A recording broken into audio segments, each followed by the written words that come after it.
Imagine a world where your daily survival strategy as a kid isn't finding a place to play, but finding a place to hide. For two young brothers growing up in Pittsburgh, Pennsylvania, that world wasn't an exercise in imagination. It was just their reality every single day. Today, we're stepping inside a place where you might not expect to find a miracle, a sweaty, gritty, no nonsense boxing ring. If you walked into the Steel City boxing gym on Pittsburgh's north side a few years ago, you would have run into Detective Jack Mook. Jack was a 22-year veteran of the Pittsburgh police force. He was a by-the-books, hard-ass kind of cop who also served his country in the Gulf War. Probably not the cop you want to pull you over. Outside the police department, Jack was a committed bachelor. He liked his quiet house. He really liked his freedom. He was a self-described man's man who would never let anyone see his soft side. For fun, he literally hit people in the ring, and he volunteered his spare time teaching boxing to underprivileged, at-risk street kids. To Jack, the gym was a place of discipline. He wasn't looking to be a father. He definitely wasn't looking to change his life. He just wanted to give kids a fighting chance. And then Jesse and Josh Lyle walked in. Nothing would ever be the same for the three of them. Jesse was 11. Josh was 15. When they first started coming around, they were just like many other kids. Quiet, a little rough around the edges, just trying to find their place. But over time, Jack grew incredibly fond of them. They had this spark. They showed up every single day, worked hard, and found a rhythm under Jack's hard-nosed mentorship. To the boys, Jack was simply coach. He became a stable anchor in a world that was constantly shifting. But then, all of a sudden, the daily workouts stopped. Days passed by. The gym came and went, but the brothers' spot in the ring remained empty. Jack began to get that knot in his stomach. A casual observer might have shrugged it off. Kids drift away from hobbies all the time.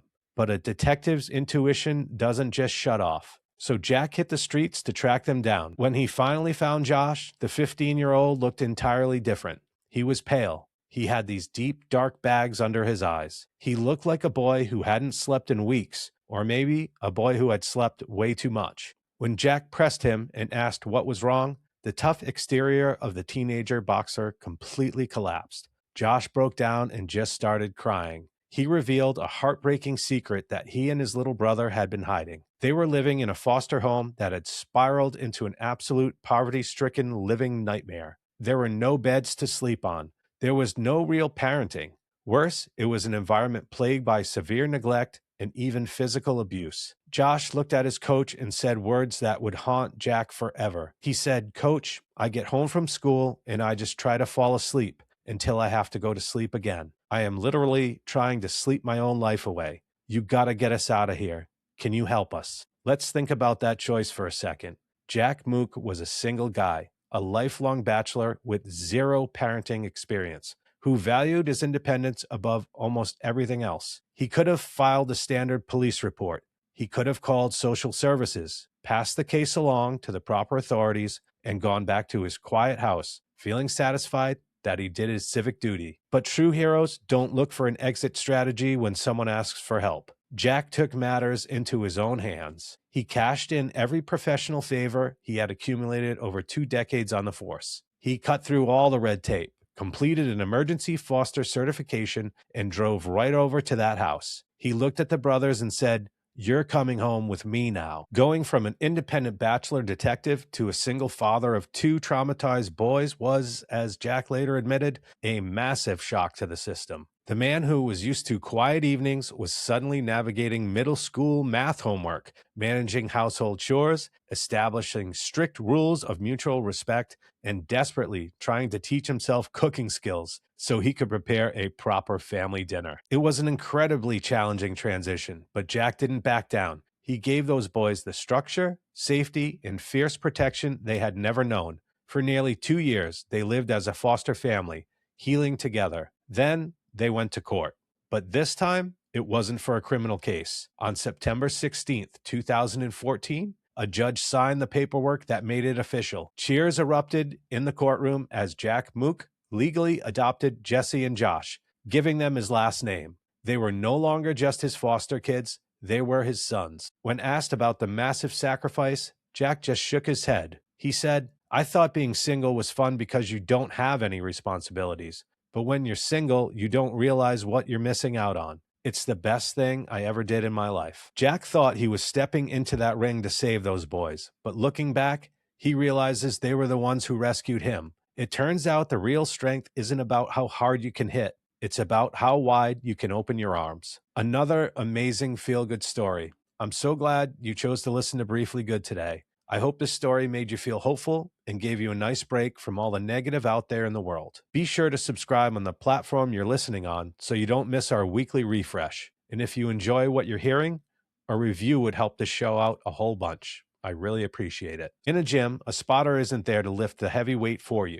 Their job is to stand close by, keep an eye on your form, and step in the exact second the load becomes too heavy for you to handle safely on your own. For months, Jack was just a coach in the corner of a ring. But the moment Josh admitted he couldn't lift the weight of his reality anymore, Jack stepped in and became a life-saving spotter. We all face seasons where the emotional or mental weight of life threatens to crush us. The strategy here is twofold. First, look around your circle and identify your spotter. That one person you can be completely honest with when you're hitting your absolute limit. Second, actively look for opportunities to be a spotter for someone else. You don't have to fix their entire life or take away their challenges. Sometimes you just need to stand close enough to notice when the weight is getting too heavy. Let them know they aren't carrying it alone and offer a hand when and if they need it the most. This strategy reminds me of something that happened to me at work. One of my coworkers was clearly having a tough week. He was having a lot of outbursts. He was very irritable and not his usual self, not talking so much. You could just tell something was really bugging him. Later in the day, when the two of us were alone, I asked him if everything was all right. And he quickly replied, "Yeah, everything's good." And I said, "No, that's not really what I mean. Like, is everything okay with you?" I remember how slowly he turned around and looked at me right in the eyes. And he said, "Yeah, everything's good, but thanks for asking." And I said, "I noticed this week has been tough for you. If there's something you ever want to talk about, you can always come and talk to me, and I'll keep it private between us." I could tell the appreciation in his face. He told me he was going through some stuff, but it was okay, and he was handling it.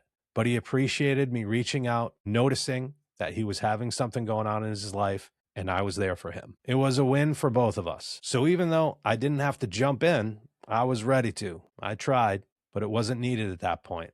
So maybe I was an over-aggressive spotter. Anyways, try this one out on your own. See if there's someone who needs spotting, and be sure to identify your spotter. And just like that, it brings us to our Briefly Good quote of the week to send you back into the world. As George Eliot once wrote, "It's never too late to be what you might have been." I'm your host, Scott, wishing you a great week ahead. Get out there and do something good, even if it's brief.